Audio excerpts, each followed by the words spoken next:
Bonsoir. L'avènement d'un nouveau Moyen-Orient.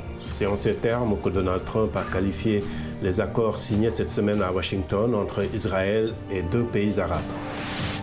Les Émirats arabes unis et Bahreïn viennent s'ajouter à l'Égypte et à la Jordanie qui ont établi des relations diplomatiques avec Israël, respectivement en 1979 et 1994. Même si, lors de la cérémonie de signature, Bahreïn a appelé à une solution à deux États dans la résolution du conflit entre Israéliens et Palestiniens, ces derniers ont dénoncé ce qu'ils appellent un coup de poignard dans le dos de la part des pays arabes signataires. Que signifient ces derniers accords de normalisation pour la région et pour les États-Unis? Qu'en est-il de l'Afrique par rapport au conflit israélo-palestinien? Réponse au cours des 30 prochaines minutes.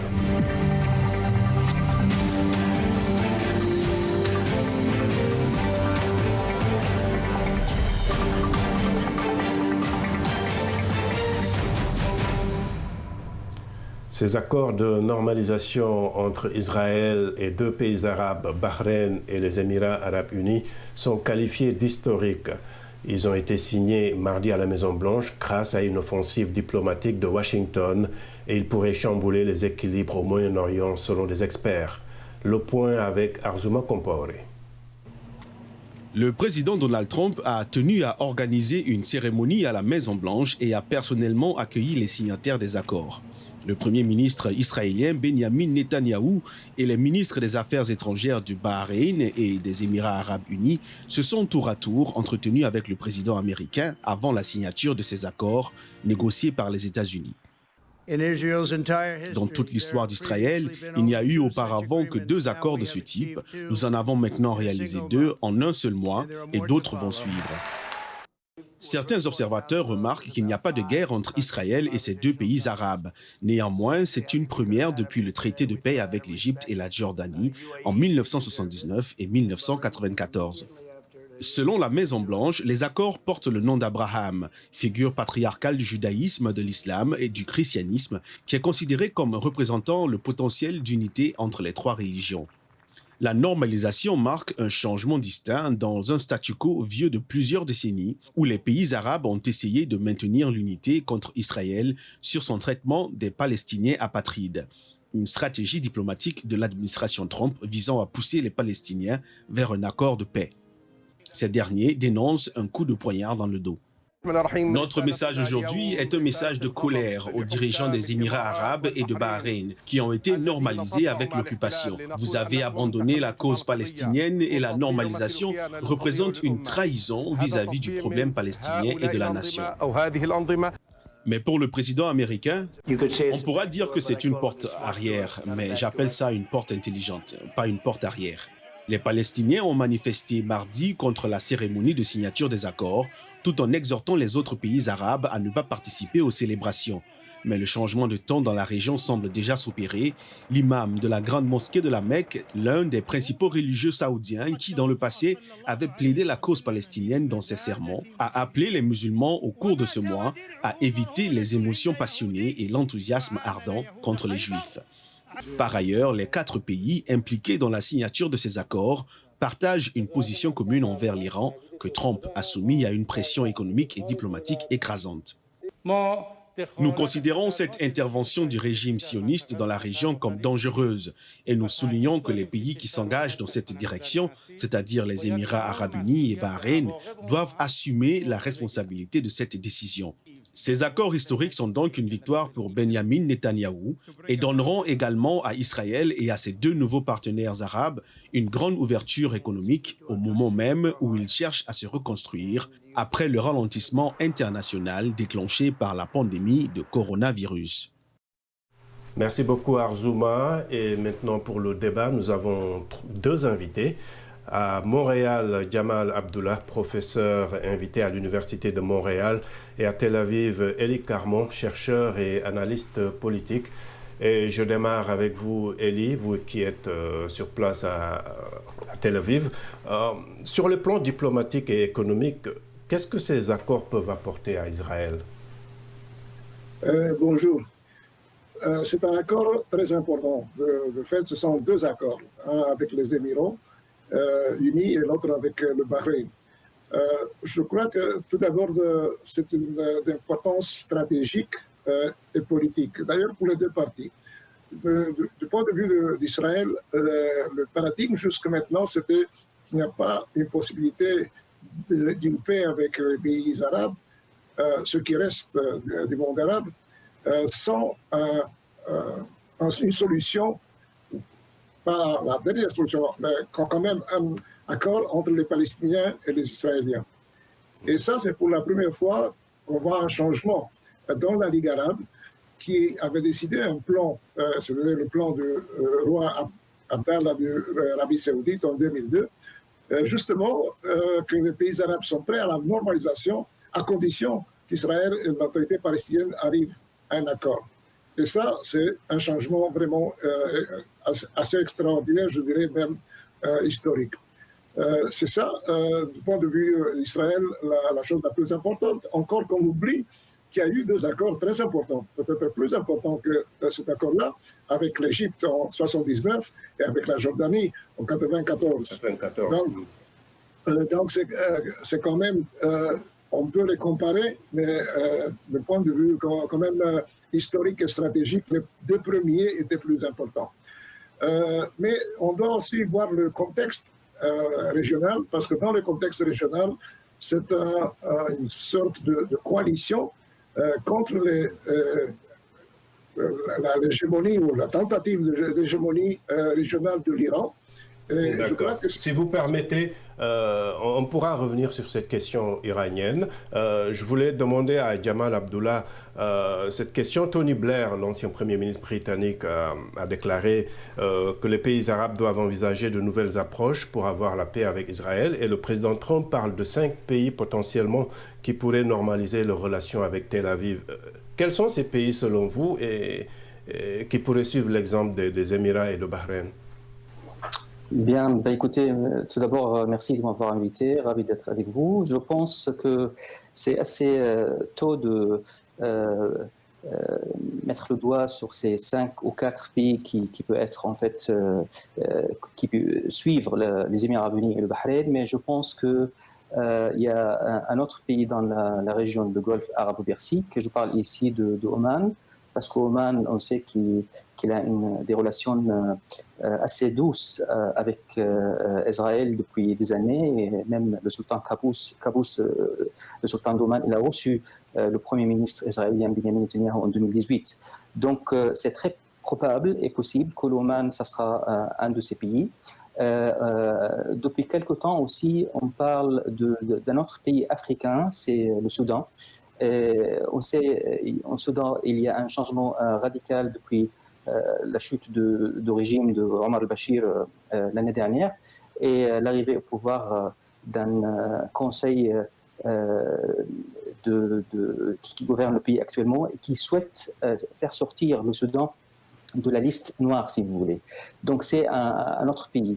Il y a quelques discussions de Maroc. Je pense que le Maroc, il est assez loin. Le Maroc qui préside le comité Al-Quds.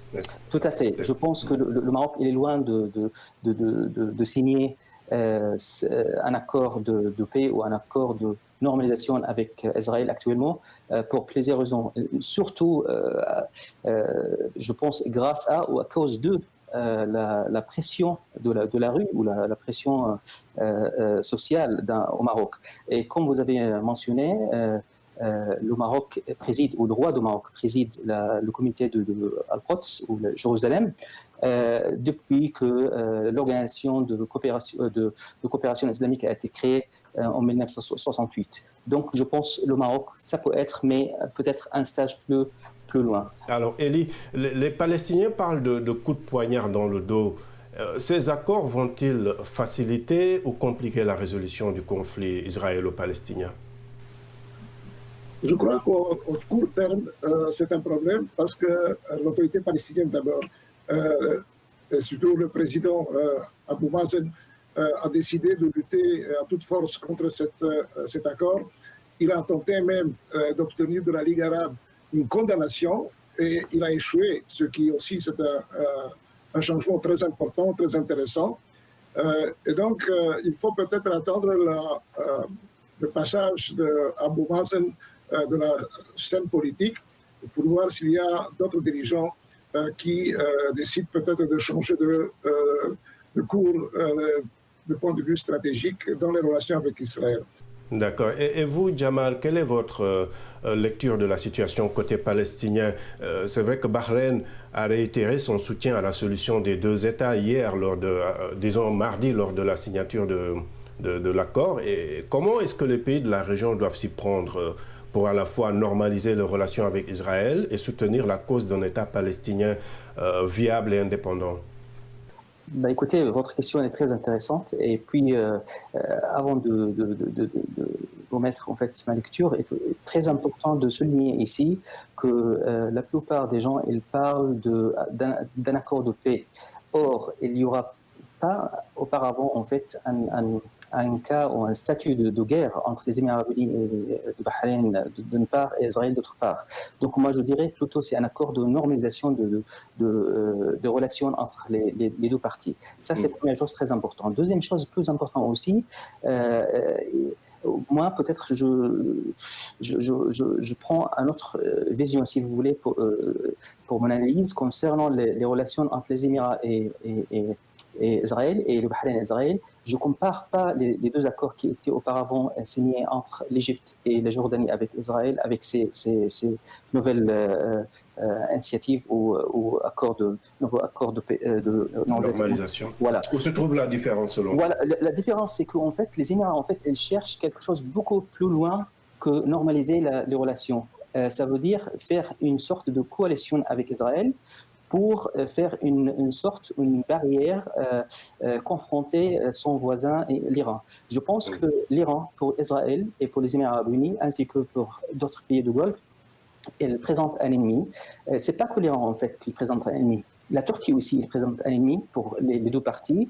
Et le mouvement de l'islam politique, il présente un ennemi. Donc je pense ici, c'est ça le point commun entre Israël et les pays du Golfe. Pour répondre maintenant à votre question concernant comment le Bahreïn et les Émirats ils vont jouer le rôle de soutenir la cause palestinienne et à la fois faire un accord de normalisation avec l'État d'Israël, je pense qu'ils ont maintenant une nouvelle vision.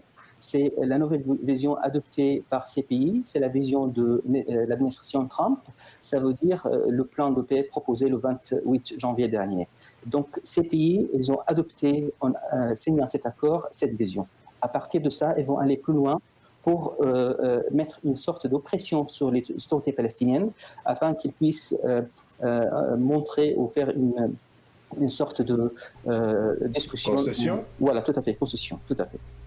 Et vous, oui, allez-y, je voudrais quand même souligner que les Palestiniens ont gagné le fait qu'il n'y a pas d'annexion. Le gouvernement de M. Netanyahu voulait annexer une grande partie de la Cisjordanie. Et à cause de cet accord de normalisation, et c'est une clause que les Pardon? Tout à fait. Mais la question des deux États aussi, c'est une question cruciale. Comment est-ce qu'elle est perçue en Israël en ce moment, dans le contexte de ces accords? Mais il y a toujours les deux camps en Israël. Le camp qui soutient qu'il faut absolument avoir deux États, justement pour qu'il n'y ait pas une situation si vous voulez, comme en Syrie. On ne peut pas avoir un pays démocratique et stable tant qu'il y a l'occupation ou la résistance d'une partie de la population palestinienne. Donc je crois qu'il faut quand même souligner, comme je dis, le fait qu'il n'y a pas d'annexion à ce stade. Et je crois que les pays du Golfe auront la possibilité de faire pression sur Israël en cas de nécessité sur ce point. Et ça, je crois, pour les Palestiniens, c'est très important, même si à ce moment, ils font des manifestations très contre les pays du Golfe. Et je crois que la population, si on voit les manifestations dans la rue, les dernières 2 journées, cela inclut la dernière nuit, pendant la signature des accords, il n'y a pas vraiment un mouvement populaire qui soutient le président Abou Mazen dans sa tentative de refuser complètement un accord avec les pays du Golfe. Jamal, l'Arabie Saoudite dans tout cela, peut-être beaucoup disent qu'une reconnaissance ou en tout cas un rétablissement de relations diplomatiques n'est pas imminent, mais on cite quand même l'Arabie Saoudite. Est-ce qu'après tout, il n'y a pas un sentiment d'abandon de la part des Palestiniens si on combine tout cela? Écoutez, l'Arabie Saoudite, c'est un pays central dans la région du Moyen-Orient, si vous voulez, et notamment dans le monde musulman. C'est à partir que les lieux saints, la Mecque et la Médine, se trouvent en Arabie Saoudite, donc c'est un pays très important pour tous les musulmans et les Arabes. Alors moi, je dirais que l'Arabie Saoudite, pour le moment, je ne pense pas qu'il va aller beaucoup plus loin et en signant un accord de normalisation avec Israël pour plusieurs raisons, et notamment que le roi Salman, le roi actuel de l'Arabie Saoudite, qui est assez âgé, il a 84 ans, et c'est lui-même en fait qui est aussi le président depuis plus d'un demi-siècle, 50 ans, de tous les comités relatifs à Jérusalem et à la mosquée d'Al-Aqsa en Arabie Saoudite. Depuis qu'il était le gouverneur de la capitale, à Riyad, avant qu'il soit prince héritier et après par la suite un roi, c'est lui qui prend en charge la question palestinienne en Arabie Saoudite. Donc, c'est possible que s'il y a un changement en Arabie Saoudite au niveau du pouvoir, ça veut dire si MBS, Mohammed bin Salman, le prince héritier, arrive au pouvoir dans quelque temps, c'est possible que l'équilibre ici change, ou la décision change. Mais en même temps, je pense que l'Arabie Saoudite, avant qu'il prenne cette décision, si vous voulez, en signant un accord avec Israël, il va compter jusqu'à 100, même plus, parce que l'Arabie Saoudite, c'est un pays très important pour tous les pays musulmans, et notamment les 57 pays qui sont membres à l'Organisation de coopération islamique. Oui, mais en 2020, est-ce que la non-reconnaissance d'Israël est défendable aujourd'hui? Quelle doit être l'approche diplomatique pour des organisations comme la Ligue arabe ou l'OCI pour que la paix s'installe et qu'il y ait un État palestinien viable, comme je le disais? Écoutez, moi je dirais quelques organisations régionales et sous-régionales, si vous voulez. Ça veut dire, je vais nommer ici 3 organisations régionales et sous-régionales. On commence par les petits, ça veut dire le sous-régional comme le CCG ou le Conseil de coopération de Golfe.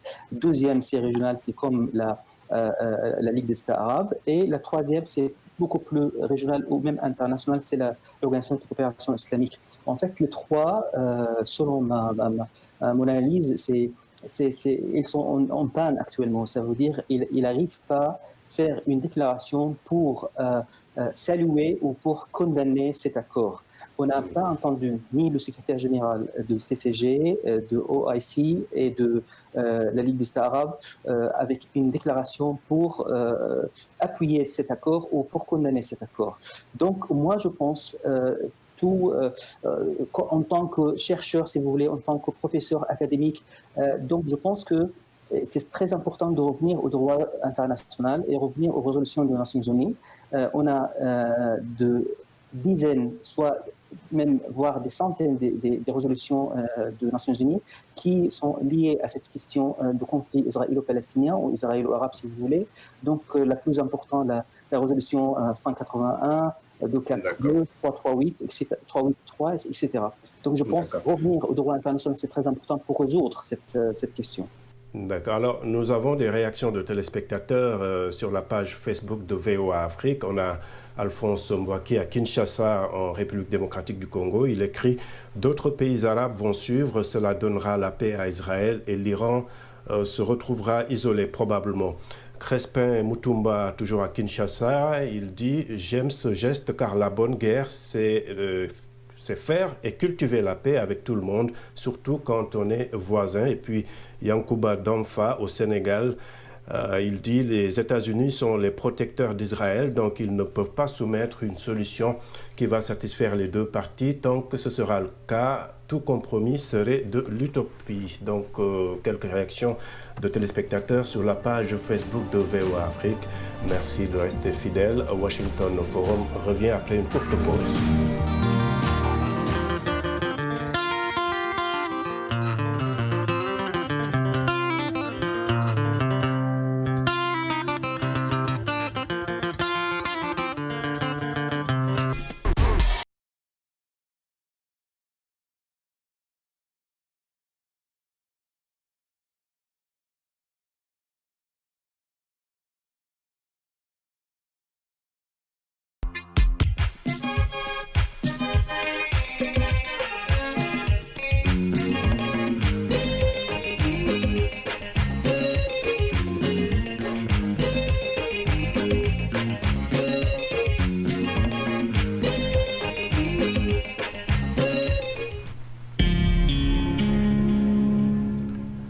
Heureux de vous retrouver pour la seconde partie de Washington Forum. Israël a intensifié ses efforts diplomatiques en Afrique ces dernières années. Les relations diplomatiques avec le Tchad ont été rétablies en 2019 et lors de la récente visite d'une délégation tchadienne à Tel Aviv, les deux parties ont discuté de la possibilité d'ouvrir des missions diplomatiques. Comment les Tchadiens voient les relations Tchad-Israël? André Kodmajingar a posé la question à quelques habitants de N'Djamena. Le réchauffement des liens diplomatiques entre le Tchad et Israël, en tant que citoyen tchadien, je salue cela. Parce que Israël est un pays qui a beaucoup de compétences dans le domaine militaire et dans le domaine de coopération. Et surtout quand on veut faire la paix, on veut assurer la stabilité par rapport aux menaces militaires ou bien aux menaces de terrorisme, l'information est très capitale dans le domaine de la sécurité. Et dans ce domaine, je sais qu'Israël est très bien qualifié. Déjà sur le plan économique, j'ai un doute fort, parce que vous savez, en 2017, le Tchad c'était 29 milliards de dollars du PIB, contre 317 milliards de dollars de PIB pour Israël, pour l'État hébreu. Donc vous voyez déjà qu'on n'a rien, n'est-ce pas, à chercher là-bas. D'autant plus que le Tchad n'a rien à proposer à qui que ce soit, moins c'est encore à Israël. Donc sur le plan économique, c'est quand même un problème. Bon, on met l'agriculture devant, mais l'agriculture, je pense, c'est juste la forêt qui cache, ou bien c'est l'arbre qui cache la forêt. C'est vrai que le Tchad est sur le front en train de combattre le terrorisme. Et cet accord vient donc booster ses efforts. Sur le plan économique également, le Tchad est en train d'amorcer son développement et il a besoin des différents accords, des différents appuis venant des pays amis pour ainsi donc l'aider à se développer. Nous croyons en tant que défenseurs des droits de l'homme que ce rapprochement dans le domaine de la sécurité puisse, n'est-ce pas, aider le gouvernement tchadien à restreindre la liberté d'opinion, la liberté d'expression des Tchadiens qui, tous les jours, n'est-ce pas, dénoncent cette mauvaise gouvernance dans laquelle nous nous trouvons depuis bientôt 30 ans. Nous sommes plutôt inquiets parce que l'Israël, dans le domaine de la sécurité, dernièrement, on a vu l'affaire relative, n'est-ce pas, à la surveillance des opposants dans certains pays africains, avec des matériels technologiques qui ont été mis à la disposition des États africains par l'Israël. Et nous créons effectivement que le Tchad puisse effectivement s'en procurer de ces matériels pour suivre les opposants, les traquer et continuer ainsi à mettre à genoux notre jeune démocratie.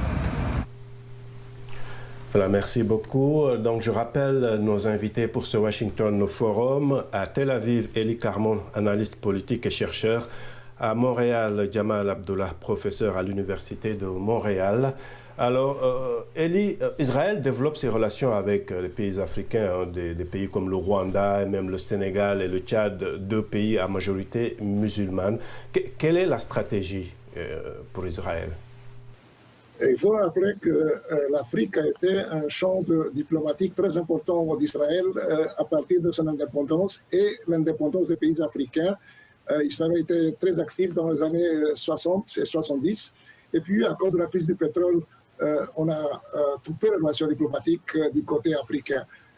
Depuis plusieurs années, les deux derniers ministres des Affaires étrangères... Le conflit israélo-palestinien, il était pour beaucoup, en fait, pour certains pays en tout cas. Non, la majorité des pays, c'était la crise économique, la pression dans les années 72-74. Et ensuite, cruellement, parce qu'il n'y avait plus de relations diplomatiques, une partie des pays s'est rangée du côté des pays arabes. Et surtout, il y avait des pays à majorité musulmane. Et c'était plus facile de faire une propagande, disons, anti-israélienne. Mais justement, beaucoup d'Africains n'ont pas oublié cette coopération avec Israël. Et pendant les dernières 7-8 années, il y a une nouvelle stratégie d'Israël de revenir en Afrique, surtout pour des raisons politiques, mais aussi économiques. Et on a vu que même des pays comme, musulmans comme le Tchad sont en bonne relation. Maintenant, on parle même du Soudan. Et je crois que stratégie a réussi finalement. On a vu les visites du Premier ministre Benjamin Netanyahu en Afrique de l'Est, avec des rencontres à haut niveau avec plusieurs présidents africains. Et je crois que justement ce qui se passe dans le Golfe influera sur des pays comme pas seulement le Soudan, je ne sais pas maintenant, comme le Mali, peut-être le Niger, pour avoir des relations directes avec Israël.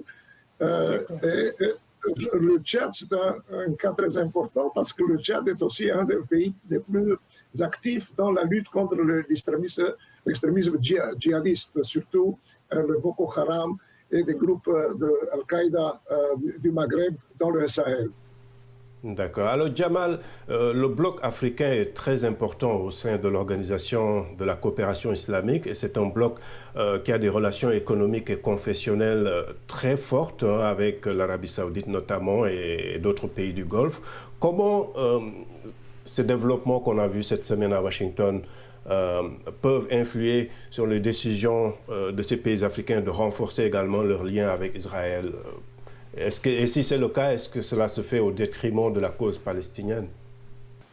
Bien, écoutez, comme j'ai mentionné tout à l'heure, effectivement, en fait, ces pays africains qui font partie de l'Organisation de coopération islamique, ils sont en lien très fort, notamment avec l'Arabie saoudite. D'ailleurs, l'Arabie saoudite, c'est le pays hôte de siège social de cette organisation de coopération islamique. Donc, en fait, je pense que l'Arabie saoudite ici, elle peut jouer un rôle très important, si vous voulez. Si l'Arabie saoudite décide d'appuyer dans le sens que les Émirats unis et le Bahreïn ont pris, donc l'Arabie saoudite, elle peut en fait mettre la pression sur certains pays africains pour faire une sorte de coopération avec Israël dans l'avenir.